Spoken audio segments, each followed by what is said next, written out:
one man surrounded by a pack of wild cheetahs. Any weakness or mistake could be his last. There's no way I can show any greatness now, right now. Eventually, if I have to fight, I will fight. He stares fear in the eye. Eye contact is the most important thing. He's won the face-off and been accepted as part of the pack.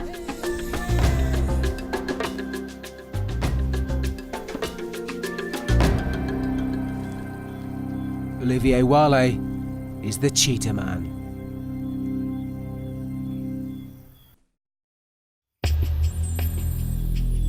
Namibia.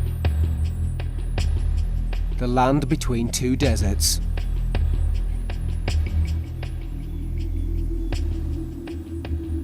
Its grasslands merge into sandy plains and farmlands. Teeming with wildlife, this vast land used to be home to thousands of wild predators.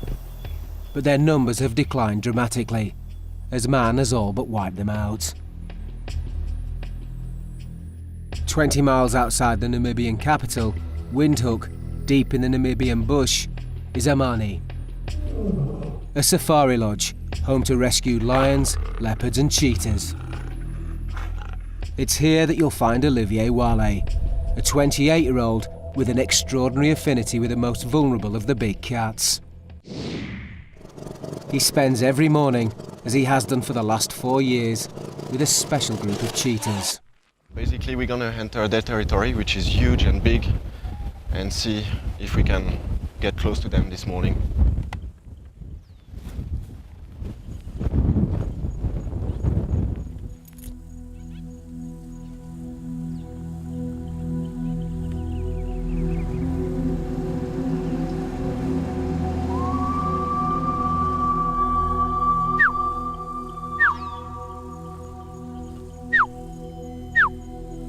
This rocky enclosure is home to 5 wild male cheetahs, and it's very much their territory.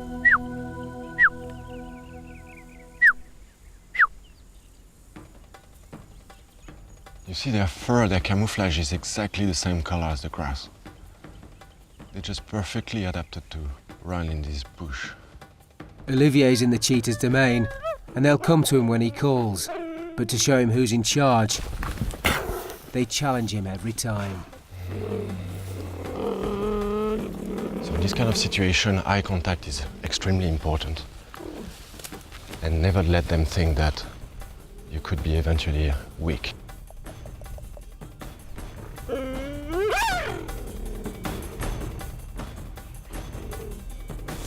One tiny slip, and Olivier could be attacked and mauled by the whole pack.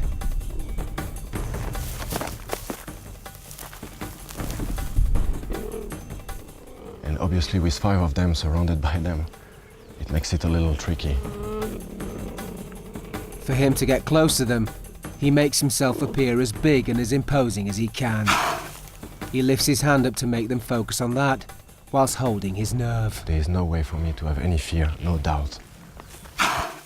After a while, the bond begins to work, and he has now become part of their pack. So you can see they completely accept me.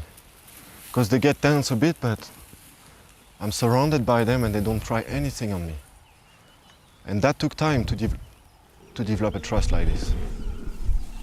These 5 male cheetahs are lucky to be alive, as they were rescued as cubs in the wild. People shot their mother when they were obviously very young. The weakness of cheetahs in a way is that they do need to spend 2 years minimum with their mother to be able to learn about survival, to learn how to be the fastest, and to learn how to avoid competition as well in the wild.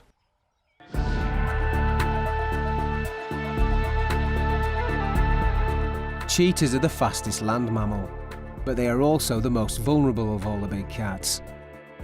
Their incredible speed makes them effective hunters, but hunters just as quickly can become the hunted, as they can easily fall prey to lions and leopards.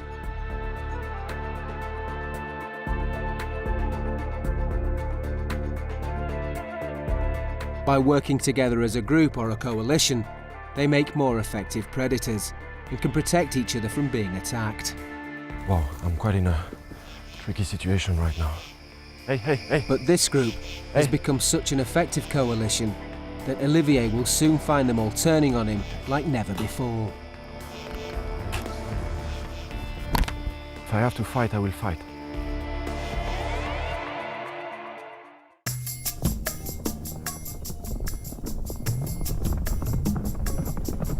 Olivier Wale was only 18 years old when he turned his back on the bright lights of Paris to live in isolation in the Namibian bush.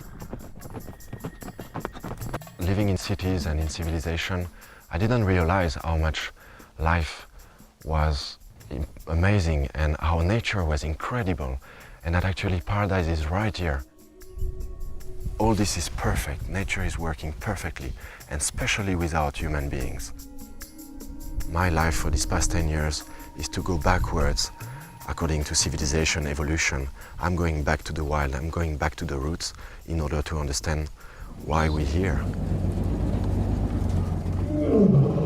Forsaking a life in the city for a life in the wilderness, he found his true home amongst the lions, leopards and cheetahs at Amani. It was here that he first discovered his hidden talent for interacting with big cats. Oh. Bongani boy! His first bond was with two Kalahari lions, Bongani and Sarabi. Oh. These lions were raised by humans, but were abandoned by their previous owners when they became too aggressive. The most difficult part of this project was to actually get the trust back.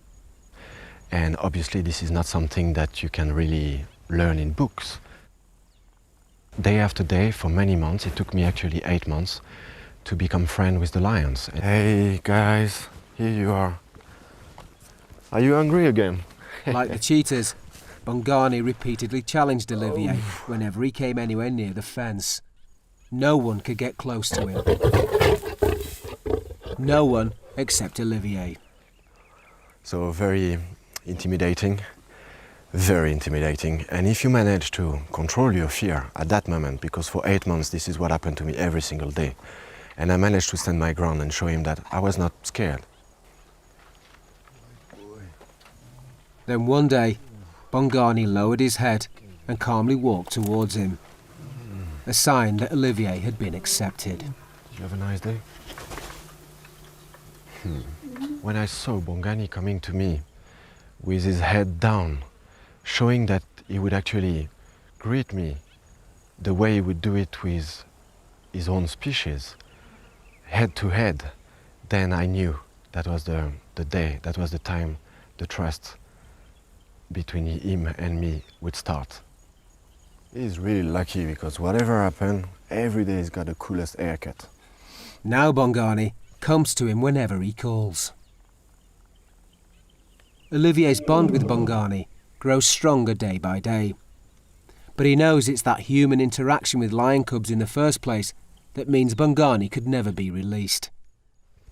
But Olivier's true calling in life came from the relationship he developed from looking after some tame cheetahs also living at Amani. Like the lions, having been raised by humans, they too will never be free. These cheetahs are born to be wild and free, like any one of us. They have been taken away from the wild and raised by humans, and they didn't have the chance to learn what they're supposed to learn with their mother in nature to be able to survive. Unfortunately, they're never able to go back to the wild. I started to think deeply how could I help cheetahs to grow up from small to adult and be able to go back, to go free. To make his dream come true, Olivier turned to one of the world's leading experts on the plight of cheetahs, Dr. Laurie Marker. The cheetah is a very special animal. It's speed, built for running, and it's the elegance of it. It's just a very graceful and beautiful animal. I think that's what fascinates me, how an animal as beautiful as the cheetah and special, revered by kings, emperors, and princes for thousands of years, today is walking a fine line whether it's going to have survival in the future or not. Come here, come.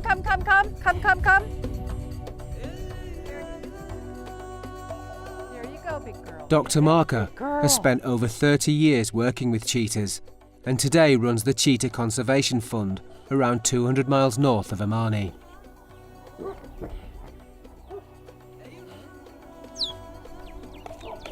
The decline of the cheetahs primarily has to do with loss of habitat. Okay, let's try that. Okay, there you go.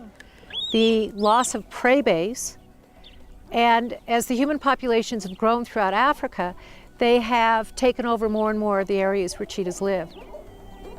But the cheetah's biggest threat is man. About 20% of the cheetahs that we work on are orphaned without mothers, and instead of the farmers killing them, they now will call us and we end up with these orphan animals. Releasing cheetahs back into the wild is a difficult process, but releasing orphan cheetahs is even harder. Cheetahs are taught their hunting skills from their mother until the age of 18 months. They hunt in a close group or a coalition made up of brothers. Without a mother, orphan cheetahs usually end up in captivity for the rest of their lives. But for the first time in Namibia, Laurie put 5 unrelated orphan male cubs together to form an artificial coalition. If they can bond as a unit, they'll have a better chance of survival in the wild. Amani asked that they were interested in having an area for their cheetahs. We went and looked at their facility and felt that they had a very nice area and put this group of 5 male cheetahs there.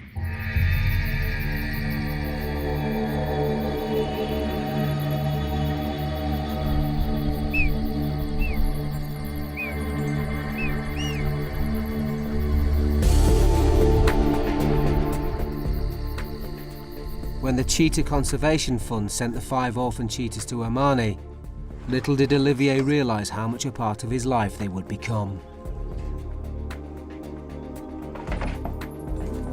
Olivier quickly realised that the cheetahs were wild enough to survive on their own, but they were going to need his help. Very quickly, I understood that I had to think like these cheetahs. I had to become like they are in order to enter their world, and that's basically the only way you can really do something for them.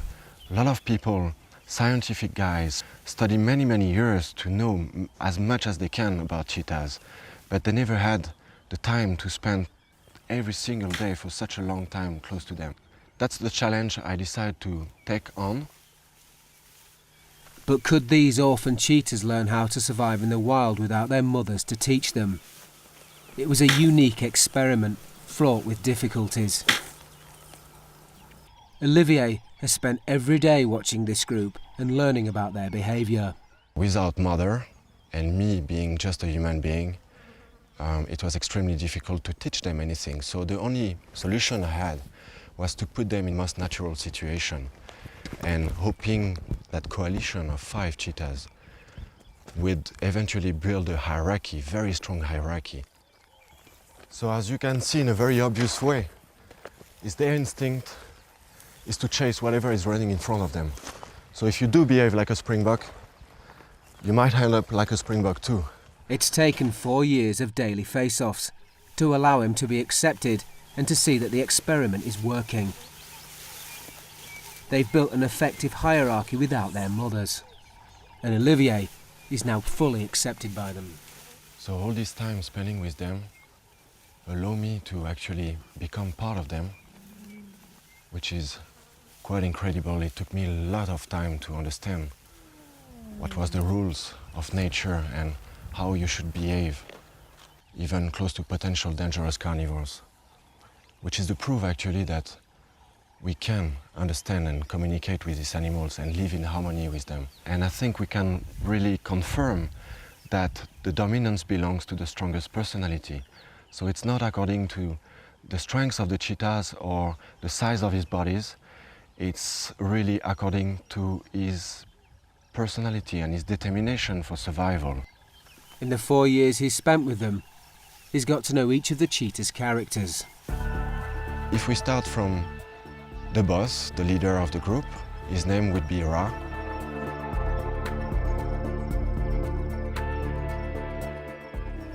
He's the one with the strongest personality, and that's why he is the leader. Kia, his brother,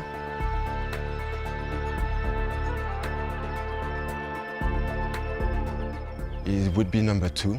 Kia has got a very strong instinct. You can see that he's working very close to his brother. This one is the only one who's got no brother.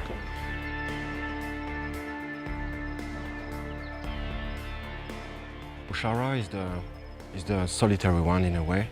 He's been confiscated from that farm, but he was alone. He had no brother or sister. He took the 3rd place in the hierarchy after having many months of challenge with number 2, Kia. And then you will have the 2 biggest brothers, Lind and Cadbury. Yeah, funny chocolate name. And they are actually the biggest one of the group. They are very impressive cheetahs, Lind being the 4th one.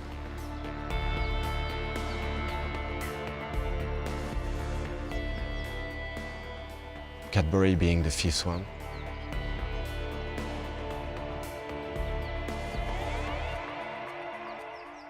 And again, it's just because their personality and their level of determination is a bit weaker than the other ones. The pecking order of the group, or coalition, can clearly be seen when Olivier feeds them. When they're all together on the same prey, they have to somehow follow a kind of hierarchy. And if you observe their behavior at that moment when they feed all together, you can see that only one at the end will stay on the bigger piece, and that's the one who has got the strongest instinct. One by one, they peel off, strictly in reverse order, according to their rank in the hierarchy. So the first to leave is the largest cheetah, the fighter, Cadbury. Before long, his brother Lint, the tough guy, Kia, the inquisitive one, and then Mushara, the loner, leaving the dominant one, Ra, to feast alone. So number 2 gave up, and one more time, the leader is the winner until maybe tomorrow. This bodes well for the future of the coalition, all signs that they will work together when released back into the wild. But the lives of this artificial gang of cheetahs are about to change forever, and the efficiency of their coalition will be put to the ultimate test.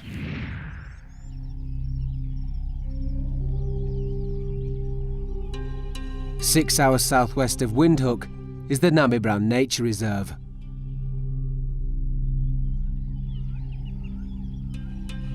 The largest private nature reserve in southern Africa, comprising of an area of more than 170,000 hectares.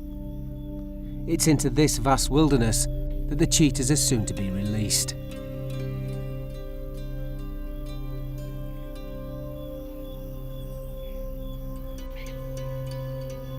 The Namibran Nature Reserve is made up of 13 former livestock farms, which were turned into a vast sanctuary for herds of wild animals, including springbok, zebras, ostrich and oryx.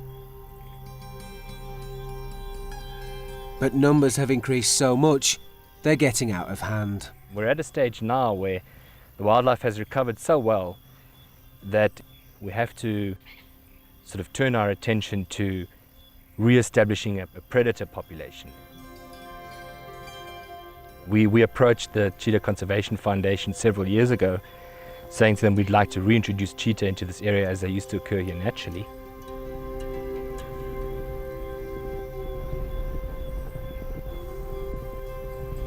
Cheetahs used to live there, so this was a prime area. We felt that these Amani cats were a prime group of animals that we could do this next step reintroduction research on.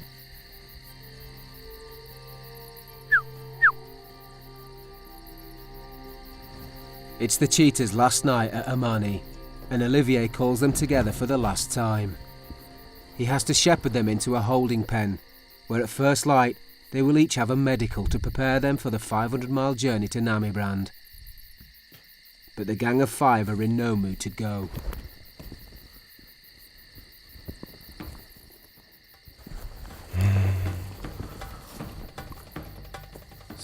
good camouflage. Wow, I'm quite in a tricky situation right now. Hey, hey, hey! Hey! Cadbury is the one I really have to check. It's a dangerous moment as the Chocolate Brothers, Lint the tough guy and Cadbury the fighter, square up to Olivier. So eye contact would be the most important thing right now. There is no place for weakness, no place. For the first time, the cheetahs work together as a group, as Keir, Mushara and Ra join forces with Lint and Cadbury to challenge Olivier. It's time to show what I learned for these past 4 years. How to be strong. Alright, guys.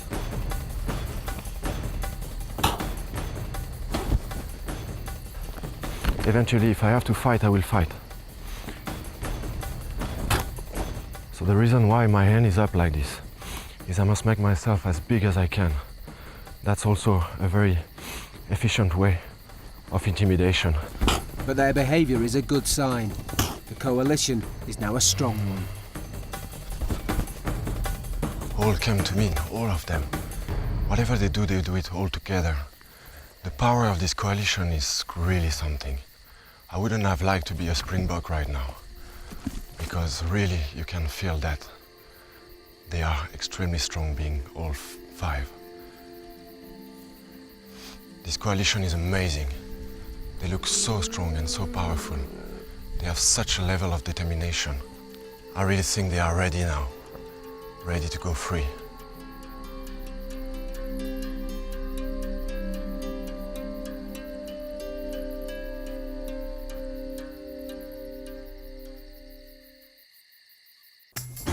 Olivier Wale has spent the last 4 years building a close relationship with a special group of cheetahs. Ra, the dominant one and leader of the group. Keir, his brother, the inquisitive one. Mushara, the loner and most solitary. And the Chocolate Brothers, Lint, the tough guy, and Cadbury the fighter, and the one who always challenges Olivier first. These 6-year-old orphan male cheetahs were put together to see if they could form an artificial coalition and survive on their own in the wild. Their challenging behaviour is a good sign that they're working together. But the real test is still to come.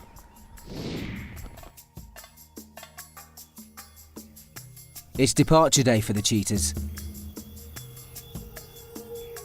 They've been shepherded into a holding pen, ready for the arrival of the team from the Cheetah Conservation Fund.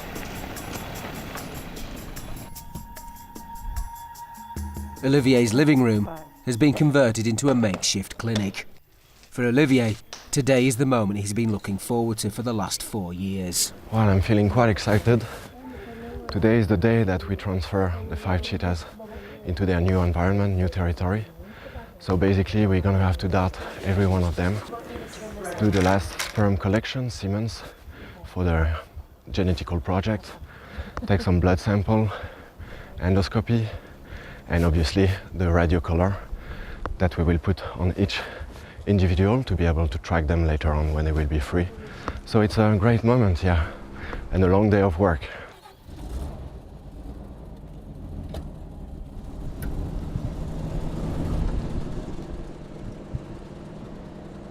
The next few days are crucial to the cheetahs' chances of survival.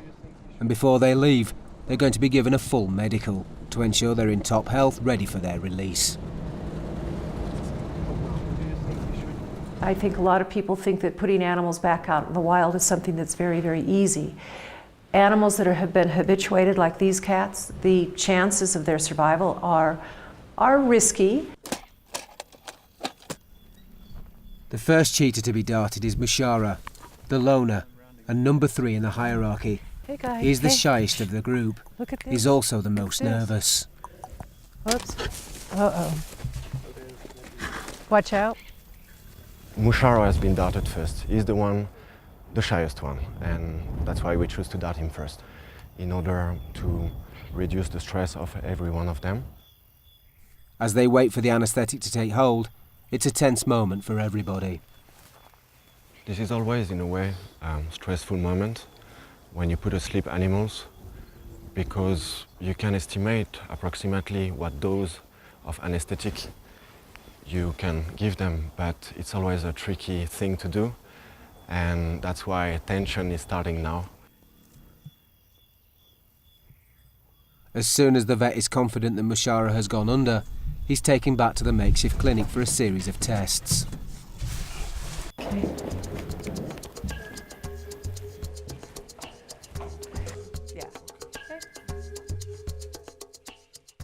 Today what we'll be doing is endoscoping them. They've been a part of a long-term study where we will be looking at their stomach linings and taking little biopsies from that. Next under the gun is number 2, Kia, the inquisitive one and the most adventurous of all the cheetahs.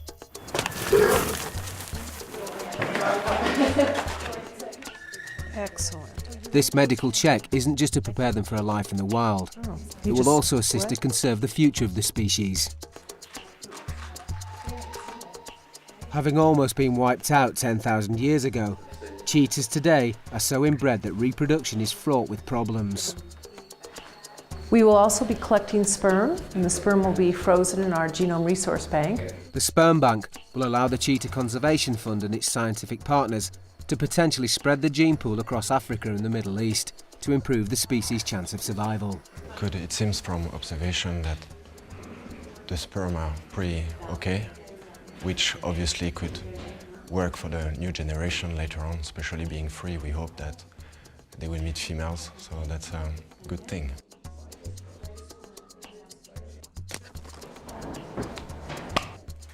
Every cat will have a full overview health check as well. So we'll be looking in their mouth and their eyes, between their toes. You got it?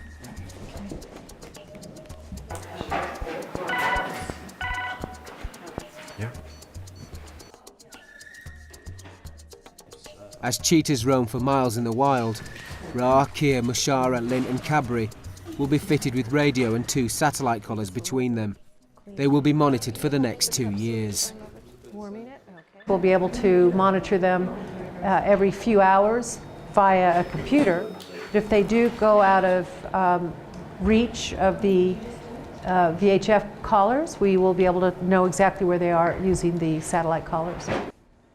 We're on our last cat. We've got the collar going on him. We've gotten through the day. The day's been quite good. We're on a road to putting these cats back out in the wild. It's quite exciting.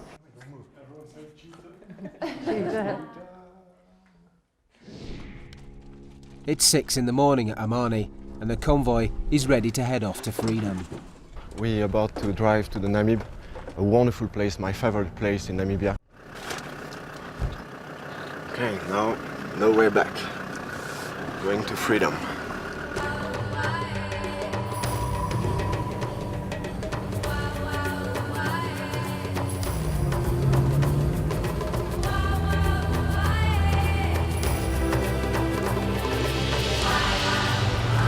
So heading to the Namib Brain, about 6 hours drive, and this is exactly where we're going, southwest, getting close to the sea dunes, the Namib No-Kluft. An amazing place, extremely beautiful, perfect environment for cheetahs.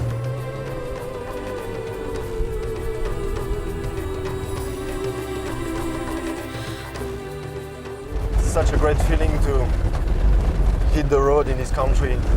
Landscape is amazing, every 100 kilometers it changes, and basically there is nobody around, so it's a real amazing feeling of freedom. The journey takes the convoy around the No-Kluft Mountains, down onto the Zaris Plateau and through the oldest desert in the world. A lot of cattle farms. Used to actually be very angry with cheetahs and carnivores. And since we've been talking a lot together, they actually stopped shooting them and stopped trapping them.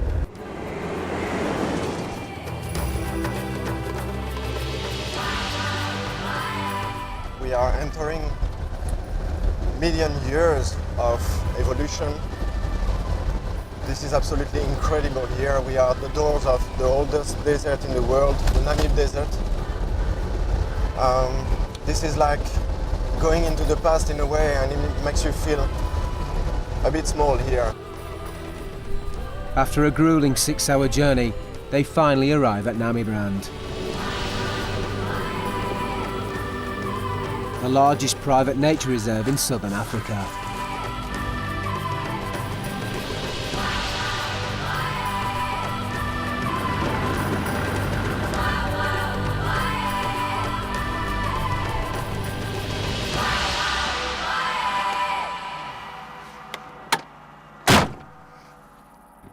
The first few days of the cheetah's new life will be spent in a specially built 2-hectare enclosure. Once they've got used to the new smells and surroundings of the reserve, the gate will be opened and the 5 cheetahs will finally be able to roam free. Okay, 1, 2, 3, go.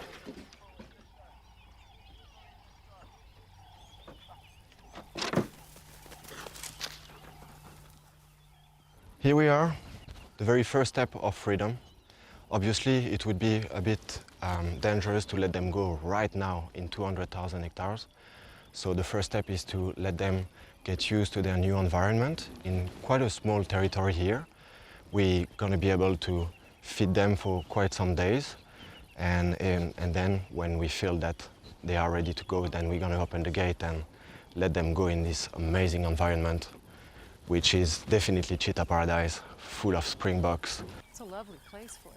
Although cheetahs are the fastest land mammal, they're also the most vulnerable of the big cats. Their speed allows them to hunt and eat quickly, but they soon become the target of lions and leopards themselves.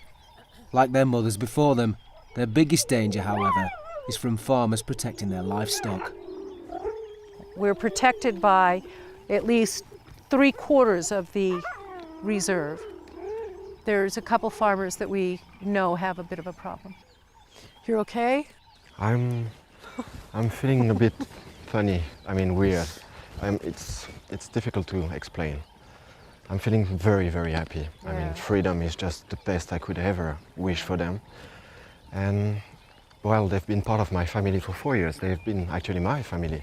The people here at Namibrand have spent years trying to develop this into a wildlife sanctuary again. Great. So basically they are, in a way, again, the ambassador of their kinds, and they will represent, in a way, in the Namibrand. What a great day. Yep, there we go. Thank you for helping me to do that. Yeah, thank you for helping me to do this. Well, I think it's a great collaboration. Yeah, you betcha. The cheetahs have spent their first few days in their enclosure at Namibrand. They've been fed regularly and watered. It's become a safe haven for them. Today they'll get their first taste of freedom and be able to finally venture out into the vast expanse of wilderness, and both Laurie and Olivier are apprehensive. This is the first time in Namibia that unrelated orphan cheetahs have been put together as a group for reintroduction to the wild, and they'll have to use all their skills. I think often that people think that you can take animals and put them out in the wild. You're throwing them out in the middle of no place, and they don't have those skills. It's not an easy process, and the chances of success are really quite limited. It's really not for Bambi lovers, because there might be up to 50 to 90% mortality out of it. This is the culmination of 4 years' work, and everyone is anxious for it to be a success. When the gate is opened and the cheetahs walk out to freedom, no one really knows what will happen and what dangers lie ahead. Olivier knows, however, that the next few days are crucial to their survival, and they'll need to be watched carefully as they get used to their new surroundings. When the gate will be open, when there will be no more fences, when there will be 100,000 hectares to run free, they're going to have to need someone for the first weeks, the first months before they really start to hunt for themselves. And eventually that will be the time for me to pull back and let them live free. Take longer than you think. Yep. Yeah. Get in. Yeah. The monitoring equipment is checked to see that the cheetahs can still be tracked. Everything is ready. Okay. The time has finally come for Ra, Kia, Mushara, Lynn and Cadbury to be released. Yes, it seems they're looking outside since the very first day. And we're just going to keep this gate open, and they can come and go from here as they want, whatever they want.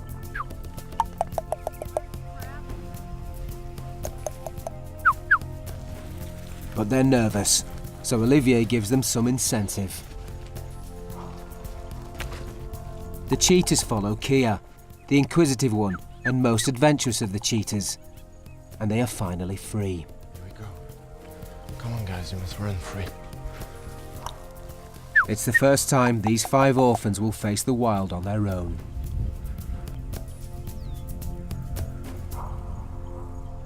My emotions were obviously very close to pure happiness.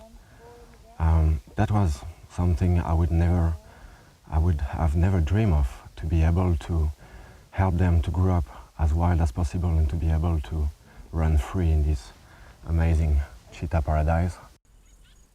As soon as the gate is open, the cheetahs head for the hills, with Olivier, Laurie and the team tracking their every move.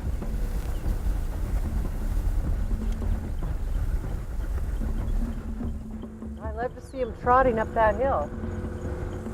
It's exactly where I would have gone. Andres? How can we get over there now, in that direction? The release itself is only the start of the process. Get us to that direction? Olivier and Laurie know that the next days are crucial to the cheetah's survival. We're going to have to truck behind them by foot, watching them, making sure that they are feeding properly. If they're going to hunt, what they're going to hunt. If they are hunting, they're not going to get hurt. And then the distances that they may cover. Cheetahs can move long distances and have an average range of up to 600 square miles, and this group is no different. They're being adventurous and explore their new territory. Everyone is keen for them to make their first kill, and it's not long before they sight their first springbok. They've spotted the springbok. No, they're going right past.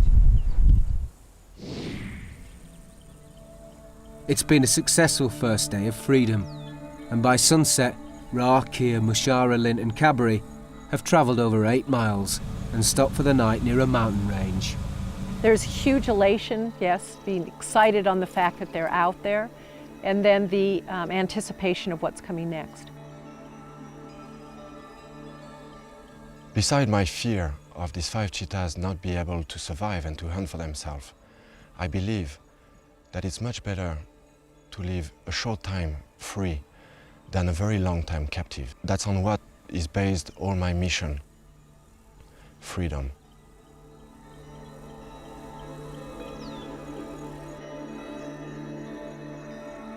But the next day, the cheetahs will wander further than anyone had anticipated. They're heading close to livestock farmers who could shoot them on sight. A unique experiment has been taking place in Namibia, in southwest Africa.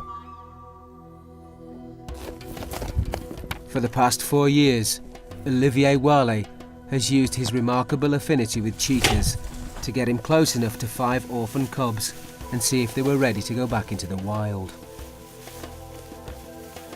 It's taken years of planning. The first time a reintroduction of an artificial group of unrelated orphan cheetahs has been attempted in Namibia.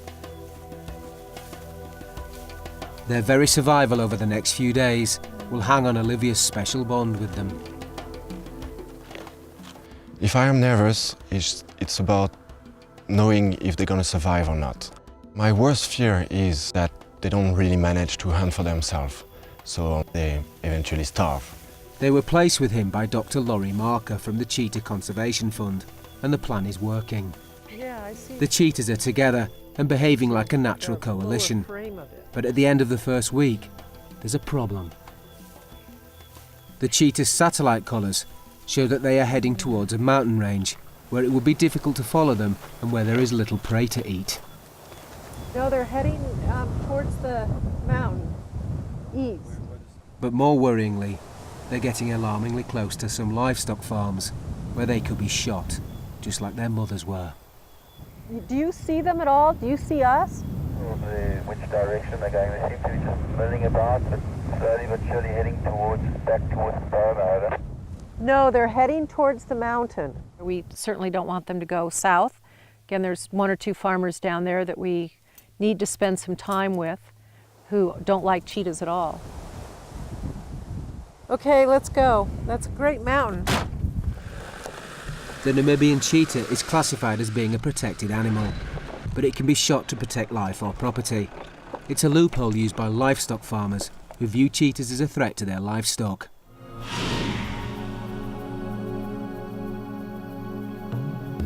The cheetahs are somewhere in the mountains, oblivious to the danger they're in. They haven't eaten for a few days and are weak and tired from exploring their vast new territory. And to make matters worse, they haven't hunted yet, and it's impossible to reach them in a four-wheel drive. Olivier's unique bond with the cheetahs is now crucial to their survival. Olivier has shown that he can call them in and make sure that they're having water. But Olivier has to find them first, and then try to bring them down to the plains where they can see the herds of springbok.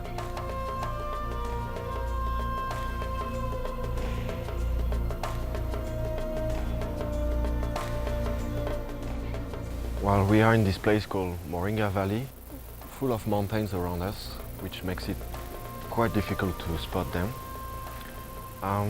It's a little worrying because we definitely need to see them today. Locating the cheetahs in this mountain range takes all of Olivier's bush skills. After hours of searching, Olivier finally spots Kia, the inquisitive one, and Cadbury, the fighter. It's not long before he also notices some new developments. The whole hierarchy system that I've observed for these past 4 years has changed completely. Cadbury, which used to be the fifth one in the hierarchy, is actually leading the whole group. And Ra is becoming actually, in a way, pretty shy. Kia, surprisingly too, is extremely curious, moving away from the group, discovering, marking, climbing trees like he used to do. All the experience he has gained over the years spent observing them will be needed now. The cheetahs need to be coaxed down and away from the mountains to the grasslands below. A few hours later, and Olivier brings them down and feeds them. The experiment is back on track. Seeing the 5 cheetahs alive and well has reassured Olivier that despite the change in leadership, the coalition is holding together. Quite a relief to see them eating now. Oh, after all these days, probably extremely happy now. After 4 years of growing stronger as a group, the cheetahs stand a very good chance of survival. But from now on, it's up to them. It's gonna be tough now. You're gonna have to survive and hunt for yourself every single day, guys. So stay alert. Olivier's time with the cheetahs at Namibrand is coming to an end. He has to head back home, as he's expecting another delivery. 5 new orphan cheetahs are being sent from the Cheetah Conservation Fund for him to care for.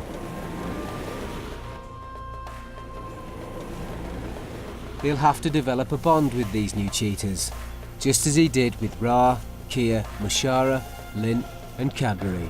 Being close to them, walking on their side, with no fences, was the greatest feeling I ever felt before. And that brought me even more motivation and strength to carry on.